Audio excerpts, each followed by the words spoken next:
El que gana al Hijo, gana el cielo. Hoy no solo queremos acercarnos a ti, sino ganarte para siempre. Por cuanto tú nos ganaste en la cruz del Calvario, con tu preciosa sangre, hoy corremos a tus pies y te decimos: habita entre nosotros, desde ahora y para siempre. En el nombre de Cristo Jesús. Amén y amén. Levántale con un buen aplauso al Señor en esta mañana. Aleluya. ¿Cuántos pueden decir amén en esta mañana? Levanta tu mano y di conmigo: Señor Jesús, háblame, porque te escucho. Amén. En alguna ocasión predicaba yo este mensaje cuando estábamos a punto de colocar en lugares de gobierno una persona muy estimada. Y así como le dijeron a Jesús, le pasaron el rollo y le dijeron: predique. Y yo le predicaba a un grupo de pastores de la ciudad y de gobernantes de esta ciudad. Y yo les enseñaba acerca de cómo Jesús hacía atractiva su presencia en medio de Jerusalén y de las aldeas. Me llama poderosamente la atención que Jesús, la gente quería tener algo de Jesús.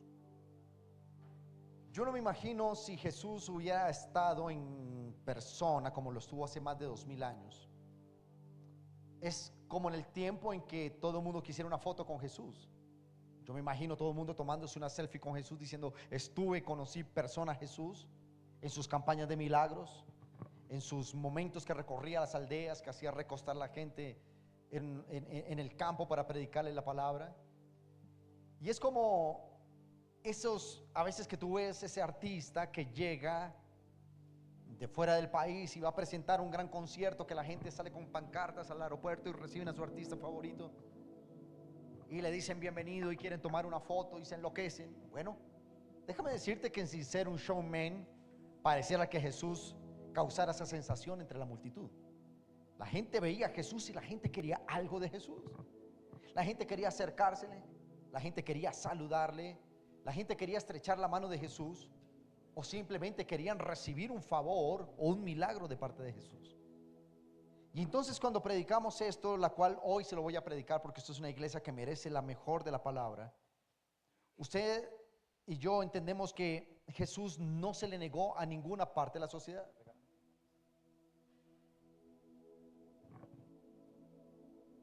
Y dice la palabra del Señor que muchos se acercaron a Jesús, eran muchos, decían que la multitud se acercaba a Jesús, que diferentes sectores de la sociedad, como los niños, buscaban a Jesús. Ya más adelante se lo voy a leer.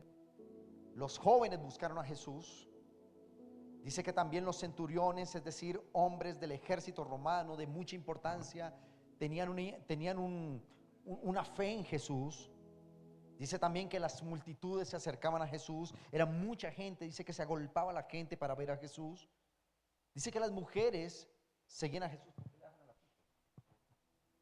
Las mujeres, entonces regálame el piano acá, por favor. Las mujeres seguían a Jesús.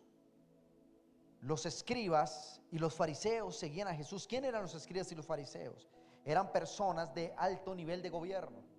Eran personas que estudiaban la Biblia y conocían las leyes mosaicas, y ellos también se acercaron a Jesús.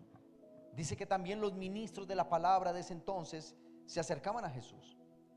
Pero ¿qué hacía que Jesús se convirtiera en una persona atractiva? Y cuando hablo de una atracción, no hablo de una atracción humana, de su belleza, porque de hecho la palabra de Dios dice que Jesús no tenía una atracción como hombre, como tal, no era atractivo como hombre, pero sí la gente quería tener algo cerca de Jesús. La gente le llamaba mucho la atención a Jesús. Y cuando yo le predicaba a este grupo de pastores y de gobernantes, predicamos esto y les decía: nosotros tenemos que hacer que cada función que Dios nos regale como iglesia cristiana y nos permita tener como iglesia cristiana, nosotros nos convirtamos atractivos para una sociedad. ¿Estamos aquí? Muchas veces la gente no viene a una iglesia porque muy seguramente se va a sentir, porque muy seguramente se van a sentir juzgados. Hay gente que dice: mira, yo no voy a la iglesia porque me gusta tomarme unas copas de licor. No voy a la iglesia porque todavía fumo cigarrillo, me gusta la rumba, me voy a una discoteca. Entonces yo sé que en estas iglesias me van a juzgar, me van a señalar. Pero vemos que Jesús, los que se le acercaban no solo era gente santa o gente inmaculada o intachable. Todas las personas de un sector social, de muchos sectores sociales de la antigua Jerusalén, se acercaban a Jesús. Aún nos relata Jesús que mujeres que ejercían la prostitución se acercaron a Jesús y Jesús les transformó su vida. Ladrones, personas estafadoras, corruptos políticos de ese entonces como Zaqueo, que robaba el dinero de la gente para entregárselo al imperio de Roma, también se acercaron a Jesús. Y vemos que Jesús entraba a comer a sus casas. Y Jesús fue blanco de muchas críticas porque decían: ¿qué hace este supuesto Jesús, el supuesto ungido, en la casa de una prostituta, en la casa de ese ladrón corrupto que nos roba los recursos de dinero? O el asesino murió al lado de dos asesinos. Pero ¿qué era lo que hacía tan atractivo a Jesús para que la gente viniera a Él? Diga conmigo: muchos buscarán a Jesús, pero no todos ganarán a Jesús. Y de toda esta multitud, muchos llegaron a Jesús, pero todos no lo alcanzaron. Ahora, te voy a explicar algo. ¿Por qué la gente quería buscar a Jesús? Y te voy a explicar bíblicamente. Hay unos versículos allí, multimedia me va a ayudar. Hay una sucesión, Mauro, ayúdame como hicimos primer servicio, para que no nos perdamos en las citas, porque te voy a leer varias citas bíblicas. Y la primera cita está en Lucas 18, versículos 15 al 17. Dice que los niños buscaban a Jesús. Digan conmigo: los niños buscaban a Jesús. En Lucas 18, versículos 15 al 17 dice: le traían a él los niños para que los tocase, la cual viendo los discípulos le reprendían a los niños. Le decían: deja quieto al maestro, al ungido. Mas Jesús, llamándolos, le dijo a sus discípulos: dejen que los niños vengan a mí y no se lo impidan, porque como ellos será el reino de los cielos. De cierto os digo que el que no recibe el reino como un niño no entrará en él. Yo me pongo a veces a pensar, las maestras de nuestro liceo ACMA, y a veces que vamos a visitar allí, los niños corren y nos abrazan. Llegó el pastor, dicen cuando yo llego, llegó el pastor, y ellos se paran de sus filas. Aún a veces rompen filas y nos abrazan. Yo les digo: niños, por favor, no rompan filas, vayan, háganle caso a la maestra. Pero su emoción es tan grande que quieren darnos un abrazo. Mi esposa siempre llega con una canasta, con una ancheta a la casa, de dulces, de cartas, de detallitos de los niños, porque dicen que la aman, que es su segunda mamá. Y ella se ha ganado ese cariño. ¿Por qué? Porque no ven una iglesia o un colegio confesional como algo que contrae la felicidad de los niños. Ellos ven alegría, ven un abrazo. Entonces aquellos niños buscan ese calor, ese afecto que se necesita. Entonces Jesús les brindaba ese afecto. Dice que Jesús se sentaba y que los niños se sentaban en el regazo de Jesús. Jesús les enseñaba la palabra. Yo creo que ellos le jalaban la barba a Jesús, jugaban con Jesús.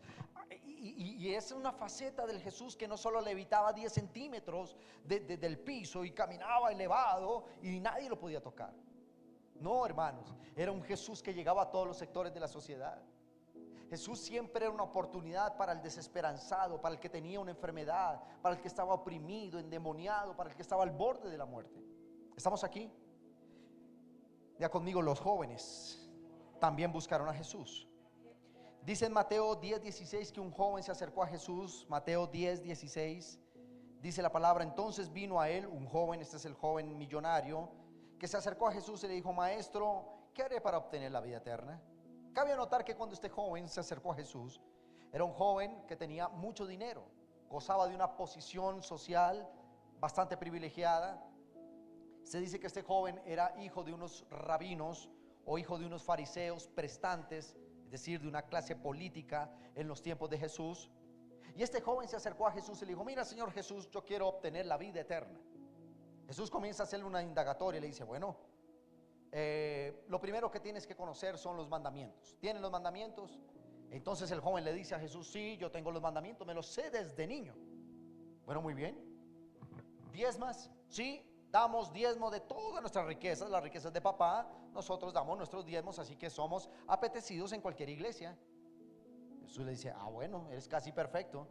Entonces, para que puedas recibir la vida eterna, entonces vende todo lo que tienes, dáselo a los pobres, toma mi cruz y sígueme.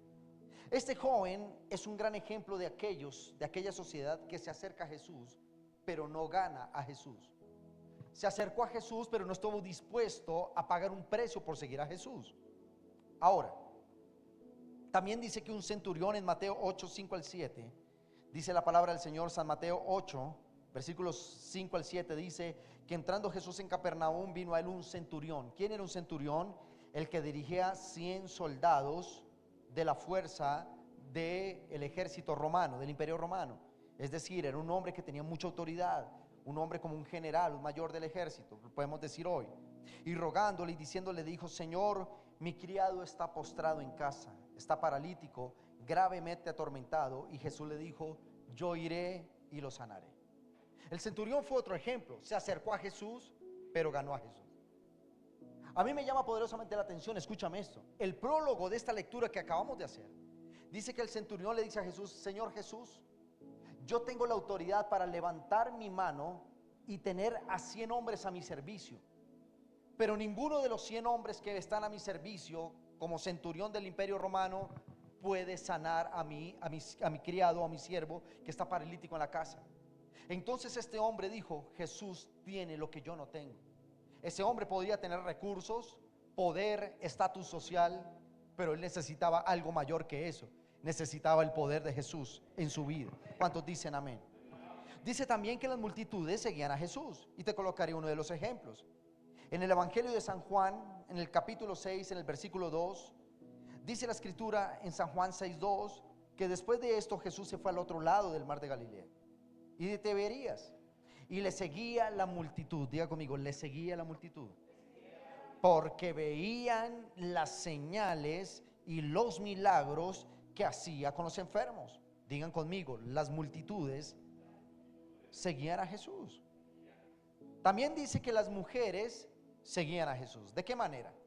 En Lucas capítulo 8, versículos 1 al 3, dice la escritura, Lucas 8, versículos 1 al 3, dice la escritura que aconteció después que Jesús iba por todas las ciudades y aldeas, predicando y anunciando el evangelio del reino de Dios, los 12 discípulos con él, algunas mujeres que habían sido sanadas de espíritus malos y de enfermedades, tales como María, la que se llamaba Magdalena, la que había salido de ella 7 demonios.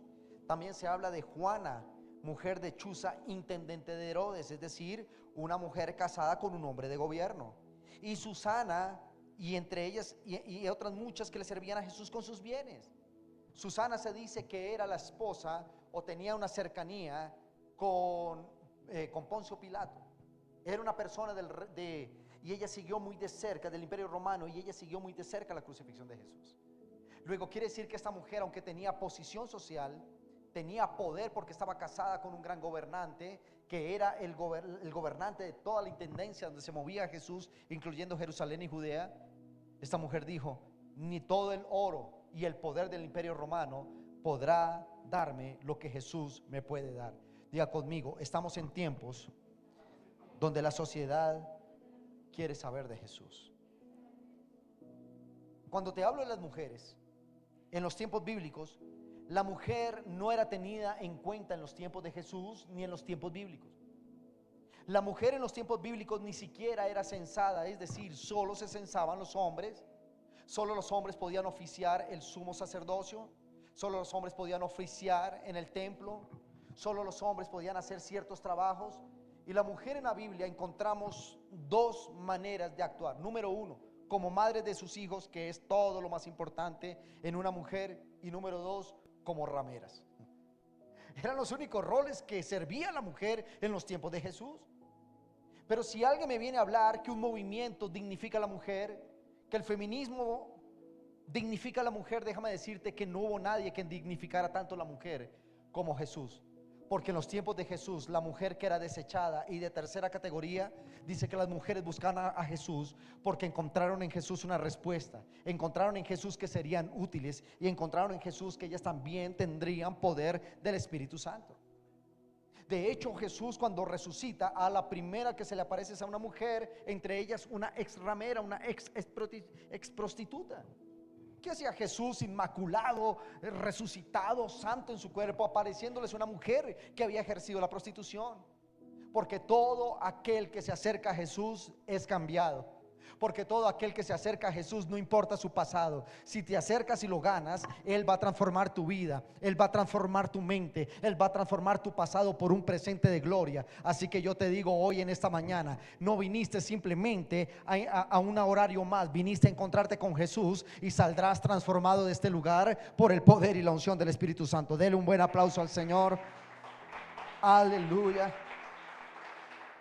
Ahora escucha esto, déjame ir terminando con lo siguiente. También nos dice la palabra que los escribas y los fariseos hallaron a Jesús. Voy a leer 3 porciones de la palabra. Uno, primero Mateo 8, versículo 18. Dice la palabra del Señor en Mateo 8, 18: viéndole Jesús rodeado de mucha gente, mandó a pasar al otro lado. Y vino un escriba y le dijo: maestro, te seguiré donde quiera que vayas. En Mateo 15, versículo 1, dice la escritura, Mateo 15, 1: entonces se acercaron a Jesús algunos fariseos y escribas de Jerusalén y le preguntaron a Jesús: ¿por qué tus discípulos quebrantan la tradición de los ancianos? Pues no se lavan las manos antes de comer, como cochinitos los discípulos, ¿no? En Marcos 7:1 dice la palabra del Señor: y los fariseos, lea conmigo Marcos 7:1.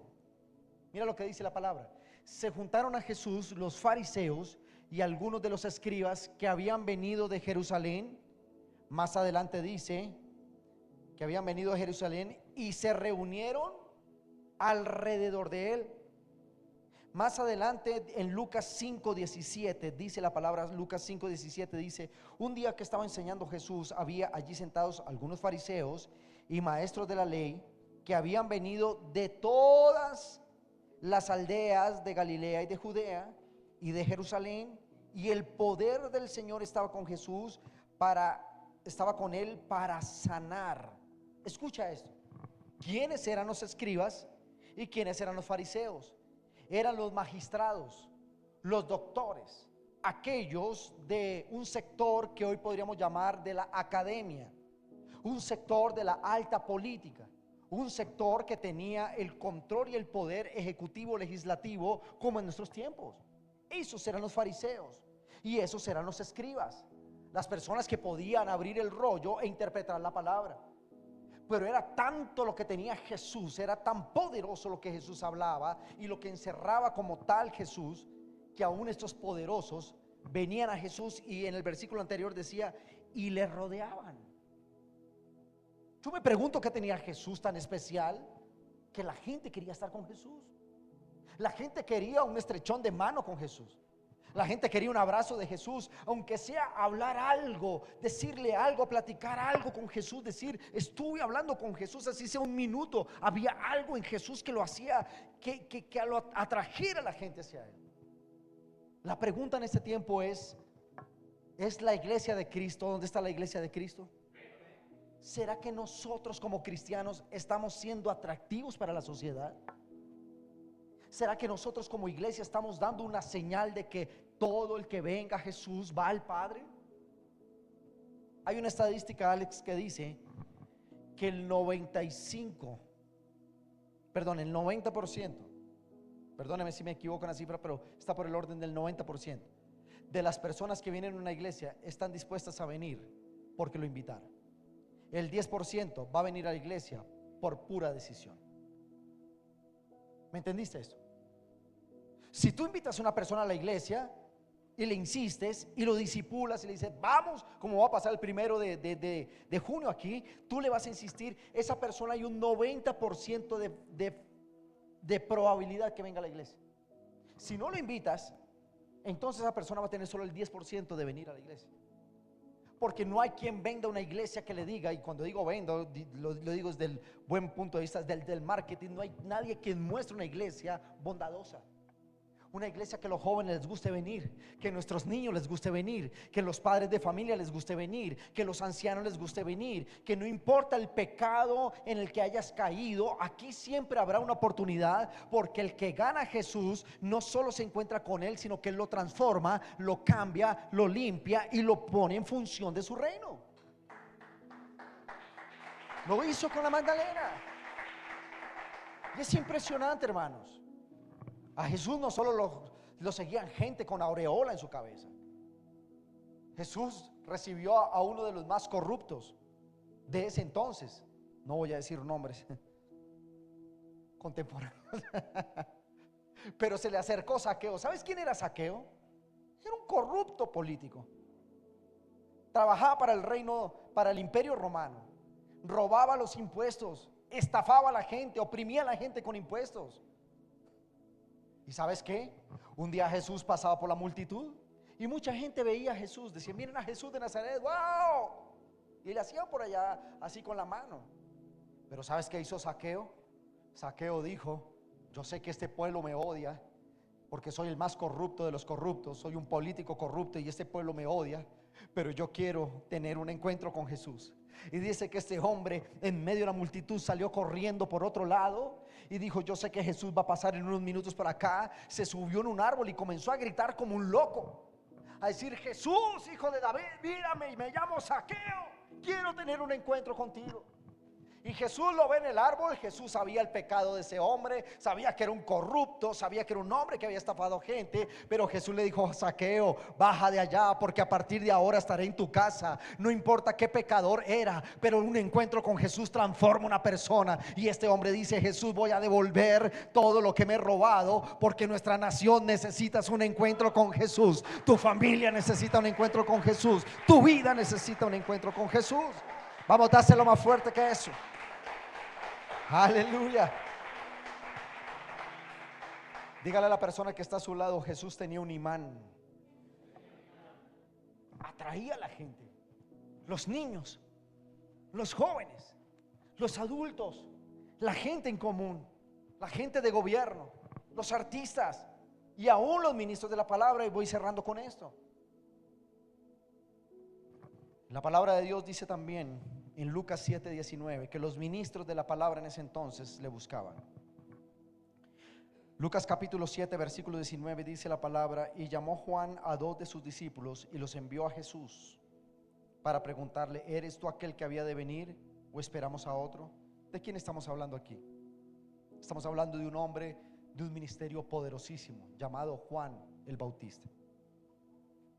Juan el Bautista estaba en la cárcel porque Herodes lo había mandado a apresar. Y estando en la cárcel, él tenía sus dudas si ese hombre que había bautizado era el Cristo, el que había de venir. Y entonces dice que Juan el Bautista, siendo un gran apóstol de Jesucristo, un profeta que reapareció después de 450 años de sequía profética en Israel, ese mismo hombre que predicaba muy tiernamente la palabra diciendo: arrepentidos, generación de víboras, ¿quién os enseñó a escapar del juicio venidero?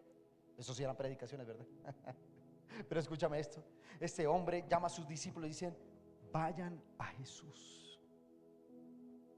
Y salieron estos dos discípulos de Juan y le dijeron: venimos de parte de Juan el Bautista. Hablar de Juan el Bautista era hablar de una gran reputación ministerial. Hablar del hombre que había escrito tal vez libros, que tenía miles de views en la internet, el hombre que llenaba estadios, el hombre que llenaba parques, el CEO del evangelio. Pero este hombre dijo: yo no soy nada, yo quiero tener también un encuentro con Jesús.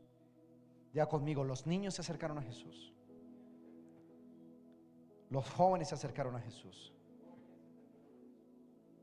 los centuriones se acercaron a Jesús, las multitudes se acercaron a Jesús, las mujeres se acercaron a Jesús, los escribas, los fariseos, gente de gobierno, literatos y académicos se acercaron a Jesús, y los ministros de la palabra se acercaron a Jesús. Yo le decía al primer servicio lo siguiente: iglesia, escúcheme bien. Estamos en un tiempo, estamos en un momento de oro para alcanzar esta generación para Cristo. Porque aunque vivimos en un mundo repleto de pecado, de maldad, de codicia, de corrupción, de perversión, esta generación está preguntando por Jesús. Es increíble. Yo veía anoche un especial de la muerte de Osama Bin Laden y veía cómo el día que lo iban hacer el operativo para dar de baja a este hombre talibán. En ese entonces el gobernante, el presidente de los Estados Unidos, se considera como el hombre más poderoso del mundo, Barack Obama, con unas raíces bastante progresistas, humanistas. Al ver que después de 11 años de los atentados del 11 de septiembre no hubo capturas, 11 años estuvieron persiguiendo a Osama Bin Laden con toda la fuerza aeroespacial de los Estados Unidos, con toda la tecnología, satélites, hombres en tierra, tanques, aviones que destruyen una ciudad en cualquier bombardeo. Toda la tecnología, y 11 años, un solo hombre con un rifle se les escapó por muchos países. ¿Sabes qué hizo este gobierno, que era muy humanista, progresista y no muy amigo de los asuntos bíblicos?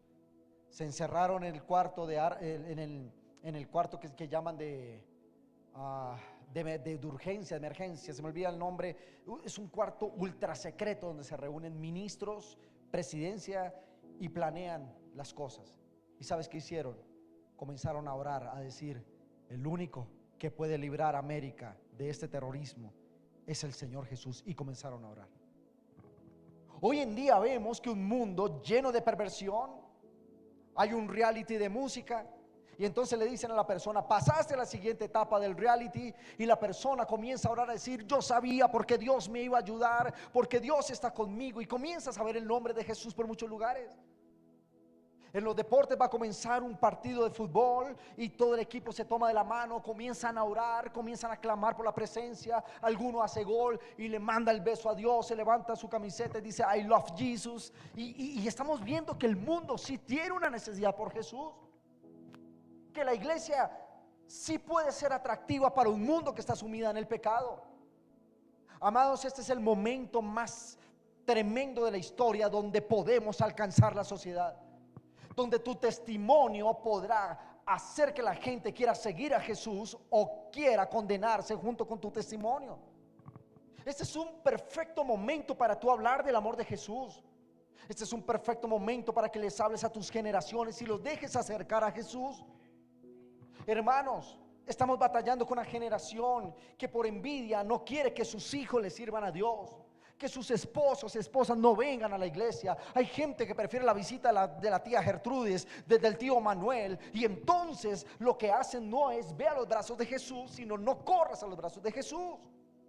Hermanos, estamos en un tiempo para crecer. Estamos en un tiempo para ensancharnos. Si tú le hablas a alguien de Jesús, no te va a rechazar, porque este mundo tiene hambre y sed de Jesús. Este mundo quiere conocer el poder de Dios. Este mundo, aunque esté sumido en borracheras, en alcoholismo, en drogas, en perversión, quiere saber algo del Jesús. Pero ¿sabes cómo quiere saberlo? ¿Será que si yo corro hacia Jesús me van a rechazar? ¿Será que me van a señalar? Él dijo: yo soy el camino, la verdad y la vida. El que venga a mí recibe al Padre. El que venga a mí recibe la vida eterna. Te vengo a decir esta mañana que si te quedas con Jesús, lo ganas todo en el cielo. Vamos, apláudale fuerte al Señor en esta mañana. Aleluya.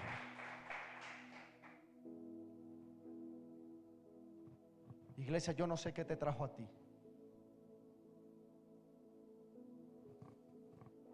Yo no sé qué hizo que tú te levantaras esta mañana y madrugaras para venir a la iglesia. No sé qué o quién te impulsó para venir de otros lugares. Tengo gente en este primer servicio, en el segundo servicio, que sé que vienen de muy lejos. No vienen de la vuelta de la esquina, no vienen de allí, de cerca. Hay gente que tiene que atravesar literal la ciudad para venir aquí. ¿Qué hace que tú te levantes, abandones tu descanso de domingo y vengas a la iglesia? ¿Sabes qué es? Que Jesús te está llamando y que Él está preguntando por ti, y que Él te está diciendo: ven a mi casa y me hallarás. Yo puedo sentir el caminar de Jesús, pero tú tienes dos opciones. Diga conmigo: tenemos dos opciones: acercarnos a Jesús y dar la media vuelta, o acercarnos a Jesús y ganarlo para siempre. Yo quiero ganarlo para siempre. No sé qué te trajo aquí. No sé por qué viniste, pero yo te vengo a decir esta mañana: aquí estás porque Jesús, antes de que tú te sentaras, Él ya estaba esperando aquí por ti. Esta mañana llegué. Me gusta llegar temprano y antes de todos los servicios. Si no hay nadie, mejor, porque me gusta estar un ratito a solas con Dios. Y comencé a organizar las sillas esta mañana. Yo organicé las sillas esta mañana. Luego fueron llegando nuestros demás servidores y ministros. Comienzan a organizar sus instrumentos, comienzan a organizar sonido, todo lo que se requiere para el servicio. Pero en ese ratito que estuve a solas, tal vez 15, 20 minutos a solas con el Señor, yo saludo al Señor con una familiar y yo le dije: llegué, Señor. Yo abrí la puerta y dije: llegué, Señor, le dije. Llegué, Padre. Yo sentí como Él me respondía y me decía: hola, hijo. ¿Sabes por qué? Porque tú te tienes que volver familiar. Tu voz tiene que saber cuando hablas. Jesús va a decir: allá están mis hijos, porque ellos frecuentan mi casa. Aleluya. Y entonces yo decía: Señor, yo te pido en el nombre de Jesús que todas estas sillas, Padre, vengan gente, sean transformadas. Porque a veces sacamos la excusa: no, Señor, si no viene gente que se llene de ángeles. Yo dije: no necesito que se llene de ángeles, necesito que se llene de seres humanos, Señor. Porque son por ellos que vamos a transformar, por ellos que los ángeles ya tienen lo suyo, pero no tienen la salvación. Ustedes sí tienen la salvación. Escúcheme. Y sentía como Dios me respondía a mi oración. Y Dios me dijo: tu voz me es conocida en el cielo. Y me dio tanta alegría decir: Señor, permite que no sea la voz del pastor o de la pastora que sean conocidos en el cielo, de nuestro liderazgo y de nuestro equipo poderoso, sino que toda la iglesia, cuando adore en el cielo, diga: allá está mi hijo, y te llame por tu nombre y te reconozca por tu nombre. Es un tiempo maravilloso para acercarse a Jesús, iglesia. No pospongas tu cita con Jesús, no pospongas tu cita con el Rey. Él está aquí preguntando por ti, por tu casa. ¿Y sabes por qué viniste esta mañana? Porque tú estabas seguro que si venías esta mañana lo ibas a hallar. Y el Señor me dice que te diga: dile a mi iglesia que aquí estoy, que yo me he encontrado con ellos y que por causa de ellos transformaré su vida, su mente y su pecado lo transformaré en santidad, y su dolor lo cambiaré en risa, y su condenación en salvación. Vengo a decirte, iglesia, que el Jesús que caminó hace más de 2000 años aquí en la tierra está esta mañana diciendo: acércate a mí, tengo mis brazos abiertos para que vuelvas en amistad conmigo y pueda yo bendecir tu vida, salvarte, porque el que se queda con Jesús se queda con todo. Diga conmigo: el que se queda con Jesús se queda con todo. Vas a decirlo más fuerte: el que se queda con Jesús se queda con todo. Dale un aplauso al Señor en esta mañana y colócate en pie, por favor. Aleluya. Tú eres digno de adorar. Yo quiero que tú le des la bienvenida. Tú eres digno de adorar. Sí, Jesús. Todo viene de ti y todo vuelve a ti. Tuya es la gloria. Vas a levantar tu voz y se lo vas a decir una vez más: eres digno. Tú eres digno de adorar. Encuéntrate con Jesús esta mañana. Tú eres digno de adorar. Todo viene de ti. Todo viene de ti y todo vuelve a ti. Tuya es la gloria. Narra la historia que alguna vez había un hombre muy adinerado, y dentro de las pasiones o hobbies que tenía este hombre adinerado era coleccionar pinturas. Él iba de subasta en subasta por el mundo recolectando las mejores pinturas y colgándolas en su casa que parecía más bien un museo, su gran mansión. Dice que este hombre tenía un hijo muy amado, su hijo amado, y este joven también tenía una pasión por las pinturas, por los óleos que tenía su padre. Conocía la historia y el esplendor de esas pinturas. Dice que un día llegó una carta a la casa del multimillonario de parte de su país diciéndole que solicitaban a su hijo para ir a la guerra y pelear por su país. Este joven no se rehusó a ir a pelear por su país en el ejército. Cuando están en guerra y cuando están allí aglutinados en la guerra, en su pelotón, en su ejército, dice que conoció a otro soldado, la cual se hicieron muy amigos. Y este joven adinerado le contaba a su compañero, que no era muy adinerado, le contaba de la pasión y el hobby de su padre de coleccionar pinturas. El joven decía: ahora entiendo que te gusta mucho coleccionar pinturas como tu padre. Pero un día cualquiera llega una noticia nefasta a la casa del hombre multimillonario, y le llegan con la razón de que su hijo había caído en guerra. El amigo del joven que había ido a la guerra dijo: yo tengo que hacer algo para poder sanar el corazón de su padre. Sé del amor que tenía por su hijo. Y dice que el compañero de este joven, no siendo ningún artista reconocido, no siendo un pintor de categoría, ni mucho menos, escasamente hacía algún tipo de boceto, pero no era una persona versada en la pintura, retrata la cara de su amigo que había caído en guerra. Y él dice: le llevaré este retrato al papá para resarcir su dolor, para aliviar un poco su dolor. Él llega a la casa del multimillonario, le dice: mire, me presento, yo era muy amigo de su hijo allí en el ejército. Yo vi cuando él cayó en combate, me dolió mucho a mí también, pero me tomé el atrevimiento, guardando la proporción de su excelsa y exquisita manera de coleccionar pinturas, me tomé el atrevimiento de retratar el rostro de su hijo. Por favor, recíbalo, porque es una expresión de cariño y de solidaridad por su dolor. El multimillonario, padre del joven, cuando ve esa pintura no muy bien hecha, tal vez unos carboncillos baratos, económicos, pero para él era una pintura costosa. Para él se convirtió en lo más valioso.